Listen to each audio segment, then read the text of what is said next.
ხუთი ქართველი დაძმა გვარად მდივანი, რომელმაც 20-იანი წლების ჰოლივუდი დააჩოქა. მათი გზა თბილისიდან პარიზში, პარიზიდან ნიუ-იორკში და ნიუ-იორკიდან ლოს-ანჯელესში, დიდებისა და სიმდიდრისაკენ. ვინ იყვნენ ეგრეთ წოდებული მეკორწინე მდივანები, რომელთაც დიდი გეტსბის ავტორი სკოტ ფიცჯერალდი ამერიკის მთავარ სელებრიტებს უწოდებდა და რომლებიც კოკო შანელთან, სალვადორ დალისა და ენდი უორჰოლთან მეგობრობდნენ.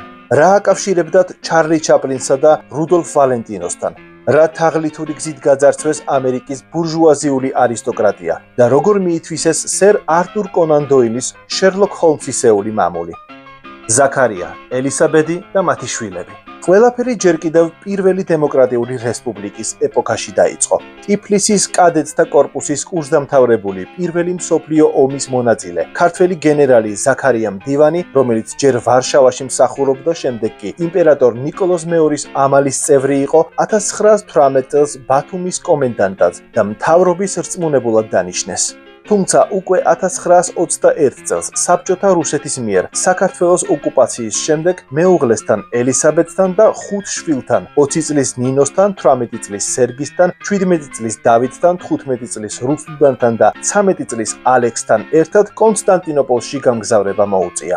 მიუხედავად იმისა, რომ 1924 წელს საქართველოში არალეგალურად შემოსვლას და აჯანყებაში მონაწილეობას გეგმავდა, საზღვრის გადალახვა ვერ შეძლო და იმედგაცრუებულმა ოჯახთან ერთად საფრანგეთს მიაშურა და პარიზში დასახლდა. მდივანები ამტკიცებდნენ, რომ აზნაურები იყვნენ და საკუთარ თავს საქართველოს სამეფო ოჯახის წევრებად ასახებდნენ. შესაბამისად, ევროპასა და ამერიკაში მათ პრინცებად და პრინცესებად მოიხსენიებდნენ.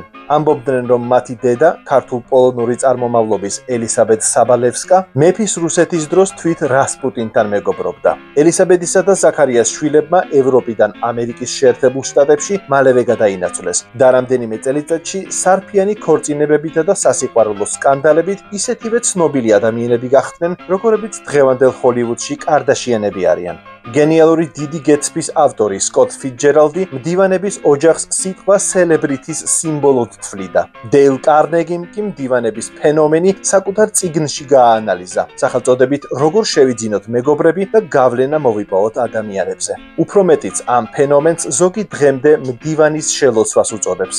გენერალმა ზაქარია მდივანმა თავისი უფროსი ვაჟები 18 წლის სერგი და 17 წლის დავითი სასწავლებლად ამერიკაში, მასაჩუსეტსის შტატის ქალაქ ბოსტონში ფილიპსის აკადემიაში გაამგზავრა. სწავლის პარალელურად ძმებმა მამის ნაცნობის მარშალ კრეინის ქაღალდის კომპანიაში დაიწყეს მუშაობა. აღსანიშნავია, რომ სწორედ კრეინის კომპანიის ქაღალდზე იბეჭდება ამერიკული დოლარი. მისი ერთ-ერთი დამფუძნებელი უინთროპ მიურეი კრეინი კი მასაჩუსეტსის გუბერნატორი და ამერიკის შეერთებული შტატების პრეზიდენტის თეოდორ რუზველტის მრჩეველი იყო. 1923 წელს ძმები მდივანები ოკლაჰომაში გაემგზავრნენ და ნავთობმაგნატ ედვარდ დოუინისთან დაიწყეს მუშაობა, სადაც დიდძალი ფული იშოვეს. სხვათა შორის დოუინის შესახებ ამერიკელმა მწერალმა ებტონ სინკლერმა დაწერა ნოველა ნავთობი, რომლის მიხედვითაც 2007 წელს ჰოლივუდში ფილმი გადაიღეს დენიელ დეი-ლუისის მონაწილეობით და 2 ოსკარით დაიმსახურეს. სერგი მდივანი.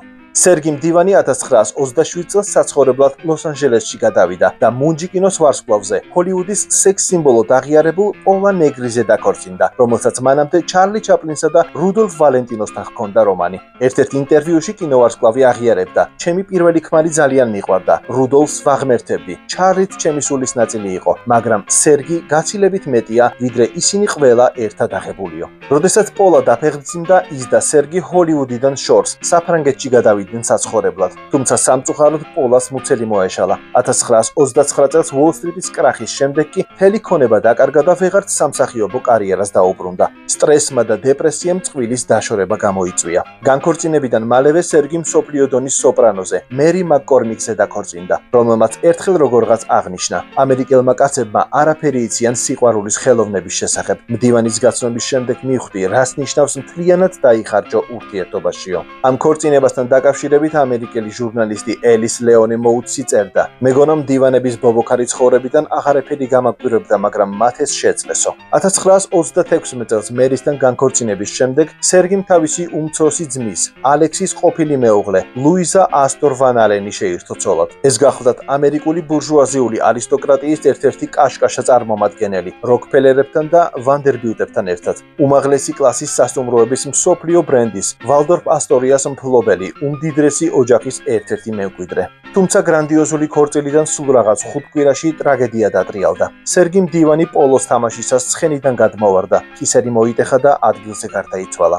ის როდ-აილენდზე, მიდლთაუნში მდებარე წმინდა კოლუმბას ეკლესიის ეზოშია დაკრძალული. დავით მდივანი. სანამ სერგი ჰოლივუდის ელიტაში ადგილის დამკვიდრებას ცდილობდა, მისი ძმა დავით მდივანი ნიუ-იორკში, ვესეის ქუჩაზე, ქართველი ემიგრანტის ბატონი ლოლაძის რადიოების შემკეთებელ სახელოსნოში მუშაობდა და მსახიობობაზე ოცნებობდა. 1926 წელს მან ცნობილი კინოვარსკვლავი მეი მიურეი გაიცნო და მალევე იქორწინა მასზე. მეჯვარედ კი არც მეტი არც ნაკლები რუდოლფ ვალენტინო წაიყვანა. მიურეი სტუდია იუნივერსალის მთავარი ვარსკვლავი იყო, მოგვიანებით კი მეტრო გოლდვინ მაიერის ფილმებში თამაშობდა.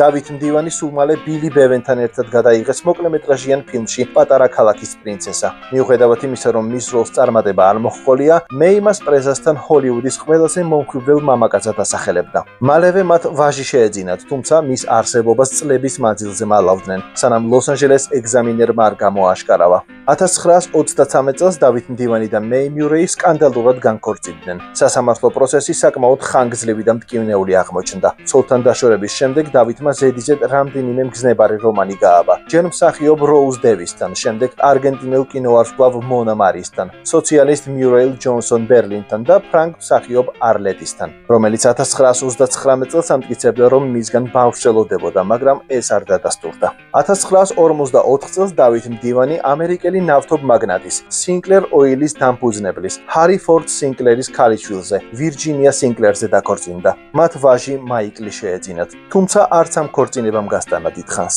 მოგვიანებით დავითმა ნავთობ კომპანია Pacific Shore Oil დააარსა და მისი პრეზიდენტი გახდა. კომპანიის აქციონერები კი ჰოლივუდის ოქროს ხანის ვარსკვლავები გახდნენ. დავით მდივანი 1984 წლის 5 აგვისტოს გულის შეტევით გარდაიცვალა.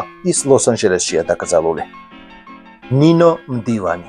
მდივანების ოჯახის უფროსი შვილი ნინო მდივანი 24 წლის ასაკში ამერიკის შეერთებულ შტატებში ჩასვლისთანავე სტენფორდის უნივერსიტეტის პროფესორს ჩარლზ ჰენრი ჰუბერიχს გაჰყვა ცოლად და მასთან 11 წელი იცხოვრა. 1936 წელს კი განქორწინებიდან ორ თვეში არც მეტი არც ნაკლები შერლოკ ჰოლმსის ავტორის სერ არტურ კონან დოილის შვილს დენის კონან დოილს მისთხოვდა, რომელთანაც თითქმის 20 წელი გაატარა.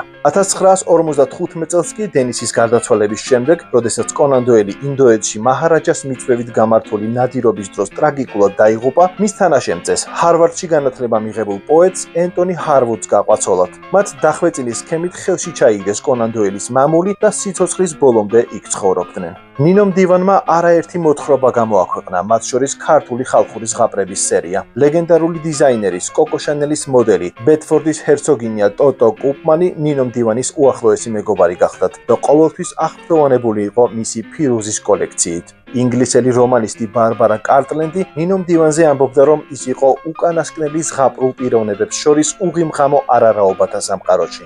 ერთ-ერთი ყველაზე წარმატებული კოსმეტიკური ხაზის დამაარსებელი ჰელენა რუბინშტეინი კი მას დედამიწის მარილს უწოდებდა. მისი ეპოქის უდიდესმა დიზაინერებმა კაბები სპეციალურად ნინო მდივანისთვის შექმნეს, თუმცა მისი ფავორიტი ესპანელი კრისტობალ ბალენსიაგა იყო, რომელიც მას წითელ ვარდებს ყოველთვის პირადად უგზავნიდა. ნინო მდივანი ჟურნალ ვოგის გარეკანზე დაბეჭდეს. 1973 წელს კი ლეგენდარული ენდი უორჰოლის ცნობილი პოლაროიდის სერიისთვისაც პოზირებდა. 70-იან წლებში მსოფლიოში განვითარებულმა ნავთობის კრიზისმა და ინფლაციამ ბევრზე უარყოფითად იმოქმედა, მათ შორის ნინო მდივანზეც. მიუხედავად იმისა, რომ მას ძალიან უყვარდა ფუფუნებაში ცხოვრება, თითქმის მთლიანად შეელია საკუთარ ძვირფასეულობას და სახელგანთქმულ თეთრ როლს-როისსაც კი. იგი 1987 წლის 19 თებერვალს ლონდონში, ხანდაზმულ ასაკში გარდაიცვალა და გადაუხდელი ვალების უზარმაზარი სია დატოვა. ჭირისუფლებმა მისი საწოლის ქვეშ ნეფრიტის ყელსაბამი იპოვეს, რომელიც ბარბარა ჰატონს ეკუთვნოდა. ეს ძვირფასი სამკაული 2014 წელს სოთბის აუქციონზე $27 მილიონ გაიყიდა. ალექსი მდივანი. ყველაზე უმცროსმა ძმამ ალექსი მდივანმა განათლება ინგლისში მიიღო.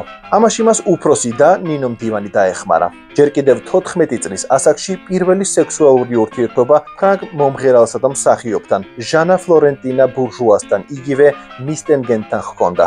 რასაც მოყვა რომანი ამერიკელ მსახიობ კეი ფრენსისთან, აფრო-ამერიკელ მოცეკვავე ლუიზა კუკთან, სოციალისტ ეველინ კლარკთან და მისი დის ნინო მდივანის მეგობართან, ჟურნალ ვოგის მოდელ ტოტო კოუპმანთან, რომელიც მოგვიანებით ჯაშუში აღმოჩნდა. ალექსის ცხოვრების უდიდესი სიყვარული კასტილიახა დე გუსმანის ესპანელი გრაფის ქალიშვილი სილვია როდრიგეს დე რივასი გახლდათ.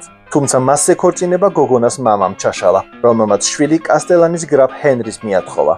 როგორც კი ამ ამბავმა ალექსის ყურამდე მიაღწია, მან თავისი საუკეთესო მეგობრის, ჯიმი ვან ალენის დაზე, ლუიზა ასტორ ვან ალენზე იქორწინა, რომელიც ასტორებისა და ვანდერბილტების ოჯახის წევრი იყო. თუმცა ისინი ერთ წელიწადში დაშორდნენ. მას შემდეგ რაც გაირკვა, რომ ალექსი ვულვორდის მემკვიდრეს ბარბარა ჰატონს ხვდებოდა, სხვათა შორის კერი გრანტის მომავალ მეუღლეს და მასთან ერთად არაჩვეულებრივ დროს ატარებდა კოსტა ბრავაში. 1923 წელს ალექსი ბარბარა ჰატონზე დაქორწინდა. იმ დროის მსოფლიოს ყველაზე მდიდარ ქალზე, რომლის ქორწილიც დიდი ხნის მანძილზე ყველაზე ფოტოგრაფირებად ღონისძიებად ითვლებოდა. წყვილმა პრესის ყურადღება მდიდრული ცხოვრების წესითა და სკანდალებით მიიპყრო.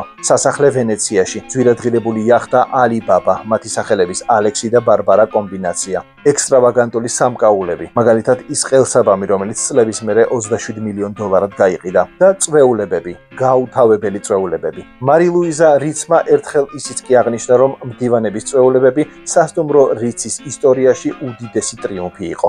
ბარბარა ჰატონთან განქორწინების შემდეგ ალექსი ინდოეთის უმდიდრეს ქალს, ინდირა დევის ხვდებოდა. თავისი ძმის მსგავსად ალექსი განთქმული პოლოს მოთამაშე გახლდათ და საკუთარ საჯინებოსაც ფლობდა 30-ზე მეტი ცხენით. იგი აქტიურად იყო ჩართული საქართველოსთან დაკავშირებულ საქველმოქმედო ღონისძიებებში და საფრანგეთში ემიგრირებული ქართველების მოძრაობასაც ღიად უჭერდა მხარს, რომელიც მიზნად ისახავდა თბილისში საბჭოთა კავშირის კომუნისტური რეჟიმის დამხობას. სამწუხაროდ ის მეტისმეტად ახალგაზრდა 27 წლის ასაკში ავტოკატასტროფაში დაიღუპა, როდესაც ბარონესა მაუდ ტისენთან ერთად თავისი როლს-როისით სიჩქარეს გადააჭარბა და საჭე ვეღარ დაიმორჩილა. რუსუდან მდივანი. მეკორწინე მდივანების სკანდალური ოჯახის ყველაზე მშვიდი წევრი იყო მათი უმცროსი და რუსუდან მდივანი. ცნობილი მოქანდაკე, რომელიც ძირითადად გამოჩენილი ადამიანების ბიუსტებს ქმნიდა. მის კლიენტებს შორის იყვნენ ამერიკის შეერთებული შტატების პრეზიდენტი კელვინ კულიჩი, ნიუ-იორკის გუბერნატორი ჩარლზ ევან ჰიუზი, ნიდერლანდების პრინცი ჰენრი, ფილანტროპი უილიამ ჰარმონი, ფრანგული ბალეტის ლეგენდა სერჟ ლიფარი, ჰოლივუდის მუნჯი კინოს იაპონელი ვარსკვლავი სესუ ჰაიაკავა და ამერიკელი მსახიობი კეი ფრენსისი, რომელსაც მისი ძმა ალექსი ხვდებოდა. 20 წლის ასაკიდან ესპანელი მხატვრის ხოსე მარია სერტის მოსწავლე იყო. მის ნამუშევრებს შორისაა სასტუმრო რიცის, ვალდორფ ასტორიასა და როკფელერ ცენტრის მოხატულობა. 1928 წელს რუსუდანი მას ცოლად გაჰყვა, თუმცა მანამდე დიდი სკანდალი გამოიწვია ჭორმა, რომლის მიხედვითაც მდივანი სერტთან და მის იმჟამიგელ მეუღლესთან მისიასთან ერთად რამდენიმე წელი პარიზის ბინაში ისედაც ერთჯერ ქვეშ ცხოვრობდა და სარეველსაც იზიარებდა. სწორედ ამ რომანმა შთააგონა ჟან კოქტო დაეწერა პიესა წმინდანი ურჩხულები. რუსუდან მდივანი არც უფროს დასს ჩამორჩა და თავადაც არაერთხელ გამოჩნდა ვოგისა თუ ჰარპერ ბაზარის ჟურნალების გარეკანზე. ის არც მეტი არც ნაკლები თვით კოკო შანელთან მეგობრობდა, რომელიც მას იდეალურ მოდელს უწოდებდა. მაღალი, ელეგანტური გოგონა, რომელსაც ტანსაცმლის ტარების უნიკალური მანერა აქვს, ასეთი იყო მდივანის შანელისეული შეფასება. გენიალური სალვადორ დალი კი ამბობდა, რომ რუსუდან მდივანი იყო ყველაზე საინტერესო ქალი, რომელიც მას ოდესმე შეხვედრია. იმხანად პარიზში სასწავლებლად მყოფ ქართველ სტუდენტებს, მომავალში კი უდიდეს მხატვრებს ელენე ახვლედიანს, დავით კაკაბაძესა და ლადო გუდიაშვილს სწორედ რუსუდანი მას მიმძლობდა და მათთან მეგობრობით დიდად ამაყობდა კიდეც. უმცროსი ძმის ალექსის ტრაგიკული აღსასრული მისთვის უდიდესი დარტყმა აღმოჩნდა და შეიძლება ითქვას, რომ ვერა და ვერ შეძლო ამ ტრაგედიის გადატანა. ის ხმელთაშუა ზღვის სანაპიროზე განმარტოვდა. ძმის იახტას მისივე სახელი წმინდა ალექსი დაარქვა და 33 წლის ასაკში ლოზანას საავადმყოფოში დარდით გარდაიცვალა. შანელმა მის საპატივცემულოდ მისივე სახელობის ტუჩსაცხი ნომერი 426 შექმნა. ენდი ვორჰოლის მუზად წოდებულმა არტისტმა ბილი ბოიმ კი რუსუდან მდივანის თოჯინა გამოუშვა, რომელიც მაღალი მოდის სამყაროში უნიკალურ საკოლექციო ქმნილებად ითვლება. ავტორის თქმით, რუსუდანი ამ სახით მან სიზმარში ნახა და სწორედ ეს გახდა შთაგონების წყარო.